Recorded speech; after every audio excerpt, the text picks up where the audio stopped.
David Weber, the best-selling author of the Honor Harrington novels, comes to us today with his latest epic science fiction thriller, Off Armageddon Reef. David, welcome. What's Armageddon Reef about? The survival of the human race. It's about religion. It's about how you write a book that has fantasy elements and a science fiction background. It's essentially the story of a surviving colony world of humans after all the rest of us have been wiped out, which has to renounce technology in order to avoid detection by the alien scourge. Introduce us to your main character, Merlin. When I tell people that my hero doesn't do anything until she's been dead for 750 years, it actually is an accurate statement. When Nimue wakes up 750 years after she died, unfortunately Nimue doesn't remember volunteering for this mission because the only pattern that they had recorded of her predated her decision to do this, so she has to be educated as to what's going on.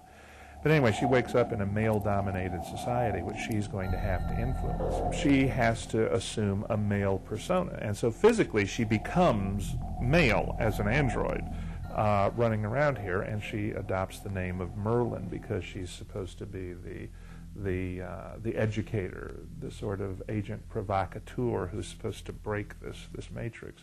The world you've created is a fusion of the space age with medieval times. How did you envision and create this world? I enjoy building worlds, and what I will normally do when I start a new series or start a new novel is I'll sit down and I'll write myself an essay about the world.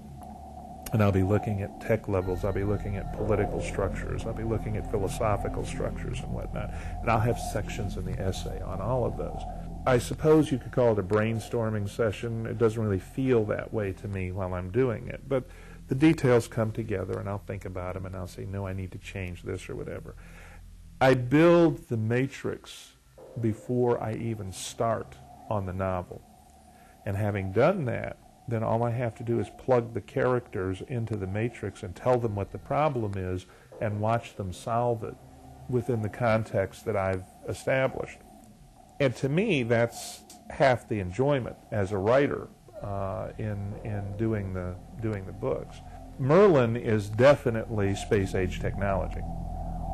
All the rest of the combat is not. And so you have this one android going through the middle here, and like I say, because of the strength and toughness and so forth, and the occasional technological goodie that she's got tucked away, you have sort of that fantasy hero, almost wizard effect.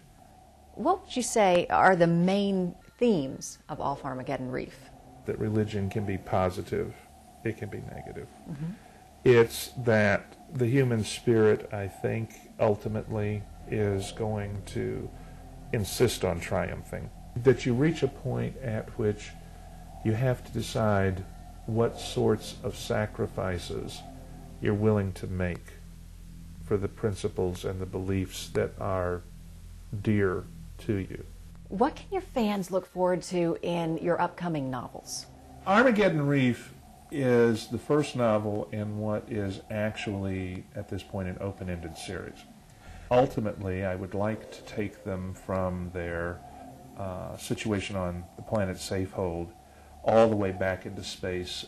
I would encourage everyone to certainly grab their copy. I would too. But I have so enjoyed kind of getting inside your mind, and I know everyone else has. Thank you for spending time with us. I've enjoyed it too. Thank you. Hailed as David Weber's most ambitious work to date, Off Armageddon Reef touches off a science fiction saga that has been compared in scope to the works of Frank Herbert and Isaac Asimov. Don't miss this mind-blowing space opera.